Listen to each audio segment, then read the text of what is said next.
If you love Puerto Ricans, you'll remind them of two things. A, that they're not inferior and that they're capable of great things.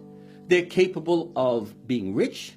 They're capable of owning restaurants. They're capable of owning sports teams. They're capable of owning clothing stores. They're capable of achieving milestones in scholarship and academia. They're capable of having great marriages. They're capable of being great politicians who are not corrupt. They're capable of being great ministers. They're capable of being great boxers, sculptors, singers. They're capable of all of this. Why do we go around thinking we're inferior? The trauma of conquest. When Cristobal Colon came to Borinquen, the name Borinquen, it means the land of the noble, the valiant nobles. That is, we are strong and brave, but we're also noble. When he came there with swords of steel. We had never seen steel. We were a Stone Age people. That traumatized us. We saw horses. We had never seen horses before. That traumatized us. We've not gotten over the trauma of conquest. It's time for us to shed that. It's done. We should not feel guilty about not having fought back, because that is a lie. We fought from the beginning. Thousands of Tainos died in the early 1500s fighting against Cristobal Colon and the Spaniards who came after him. There was a guy named Diego Salcedo, and he was supposed to be invincible. The Spaniards had perpetrated the myth that they were gods. Well, Aguaymana said, well, let's test it out. Drown the sucker. And they did. He didn't get up. War, that's what happened. And for years and years they fought the Spaniards until the decimation and the genocide became so great, many of them either fled into the hills with their Taino brothers and sisters, or left the island of Puerto Rico and went to other islands. Africans fought. This nonsense that we took slavery benignly, si maestro, si patron, is a lie. It was so deep in the 1850s and in the early middle 1800s in Puerto Rico that they had laws that said you needed a passbook because they were afraid of black people.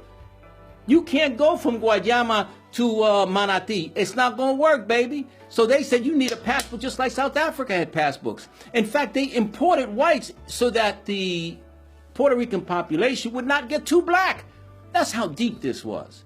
So don't believe that blacks took this nonsense of slavery benignly and they took it benevolent. It was never benevolent, and it was never a nice thing.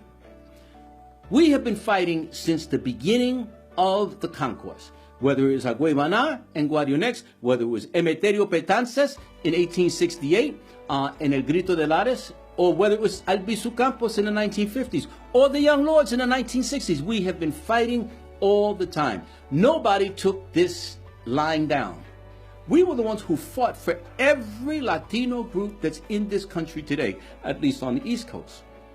Let's give credit to the Mexicans because they were west of the Mississippi and they fought their butts off to determine their outcome and their future. But when it comes to the East Coast, east of the Mississippi was Puerto Rican. Whether it was Cleveland, Boston, Philly, or New York, we fought for the right to be treated as human beings. Some of us went to jail. Some of us had to kill some people.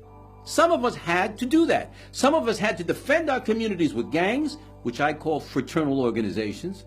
We had to sometimes do crime in order to make ends meet. Puerto Ricans are a people who have constantly stood together when the chips were down. Now, what we need to do is get past the cult of inferiority, feeling that we can't achieve the dream. After this crazy election period is over, let's promise ourselves one thing, Puerto Ricans, that we will do our best to preserve the legacy of victory. It's not enough to maintain. We need to go beyond the confines of our community and promote this beautiful culture we have.